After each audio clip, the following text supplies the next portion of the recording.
Hello everyone, आज हम part 3.1 माटी वाली पढ़ेंगे, जिसे लिखा है विद्यासागर नौटियाल ने। विद्यासागर नौटियाल एक कहानीकार हैं। उन्हीं की एक कहानी में माटी वाली भी है, जिसे हम पढ़ेंगे। माटी वाली में एक वृद्ध महिला के बारे में वर्णन किया गया है, जो कि टिहरी गांव शहर से है। वह टिहरी शहर में लोगों के घर माटाखाना से मिट्टी लाकर घर घर में पहुंचाती हैं और उनके चूल्हों को लिपने का काम करती हैं। माटी वाली सिर्फ अकेली है, उनके अलावा यह काम कोई भी करने वाला नहीं है। तो आगे हम देखते हैं। लेखक कहते हैं कि माटी वाली लोगों के घरों में मिट्टी पहुंचाने का काम करती हैं, उनके चूल्हों को लिपने का काम करती हैं और मालकिन के द्वारा जो भी उन्हें खाने की सामग्री मिलती है उसे वे एकत्र करती हैं। माटी वाली का जीवन काफ़ी सरल, सादा एवं व्यवहारिक है। लेखक कहते हैं कि माटी वाली के पास अच्छे बुरे के बारे में सोचने का समय नहीं रहता। वह घर के मालकिन के अंदर जाते ही खाने का सामान अपने गठरी में बांध लेती हैं। वह अकेली है। अकेली होने के कारण खाने का सामान वह अपने वृद्ध पति के लिए रख लेती हैं।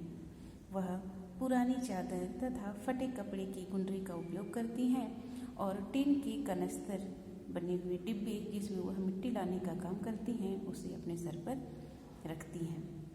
यहाँ पर जब घर की मालकिन मिट्टी वाली को पुराने बर्तनों में चाय देती हैं तो माटी वाली उनसे पूछती हैं कि आपने इन पुराने बर्तनों को अभी तक संभाल कर रखा हुआ है।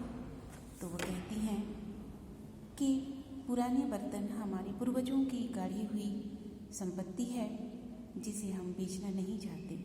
यदि हम इसे बेच देते हैं तो उनके द्वारा रखी हुई कोई भी चीज़ हमारे पास निशानी के तौर पर नहीं रहेगी और हमारे आने वाले बच्चे हमारी अपनी पीढ़ी और संस्कृति से अपरिचित रह जाएंगे। माटी वाली अपने वृद्ध पति से बहुत प्रेम करती है, इसलिए जब उन्हें घरों से खाने का सामान मिलता है तो उसे वह अपने पति के लिए रख लेती हैं।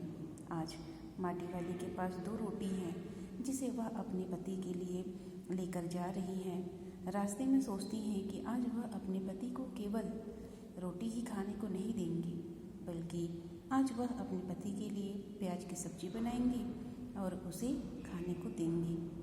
प्रतिदिन माटी वाली जब भी घर पहुंचती थी, पति जो कि लकवाग्रस्त थे, उनका शरीर पूरी तरह से अस्वस्थ था। माटी वाली जैसे ही मुख्य दरवाजे पर पहुंचती, पति उन्हें प्रेम भरी निगाहों से देखते। आज के दिन जब माटी वाली घर पर पहुंचती हैं तो वृद्ध पति में किसी भी तरह की कोई हलचल नहीं होती। आज वह बिल्कुल निश्चल पड़े हुए हैं।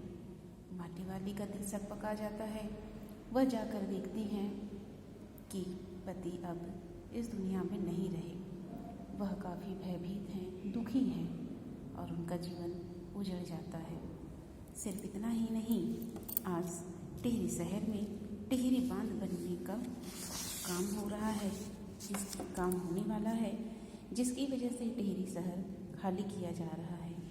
माटी वाली के पास कोई दूसरी जगह नहीं है जिसे छोड़कर वह बसे।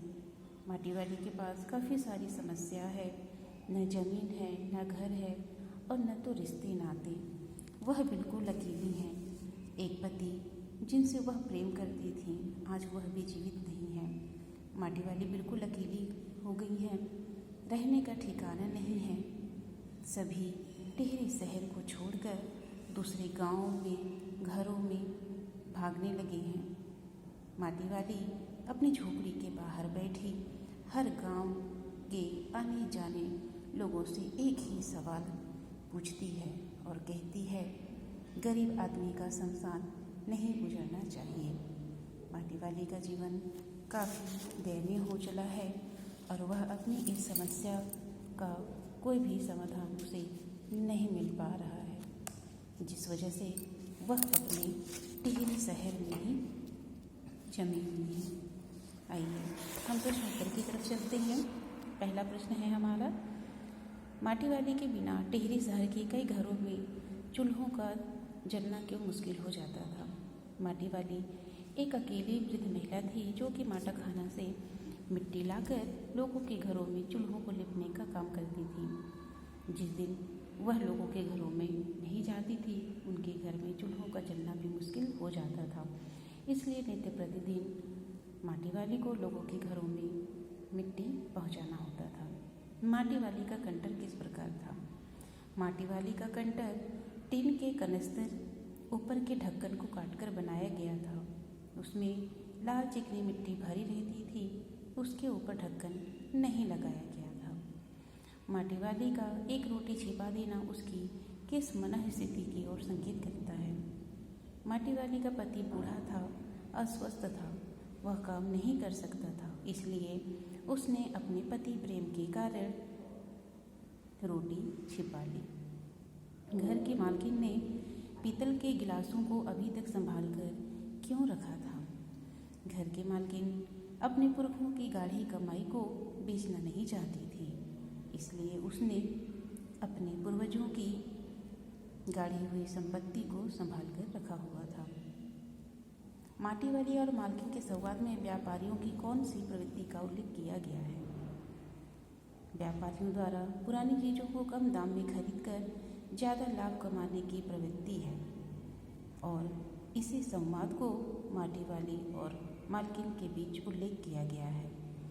कहानी के अंत में लोग अपने घरों को छोड़कर क्यों जाने लगे थे? टिहरी बांध की 2 सुरंग बंद कर दी गई थी, जिसके कारण शहरों में पानी भर गया था और पानी के डर से लोग घर को छोड़कर दूसरे शहरों में बसने लगे थे। इस प्रकार हमारा ये चैप्टर समाप्त होता है। धन्यवाद।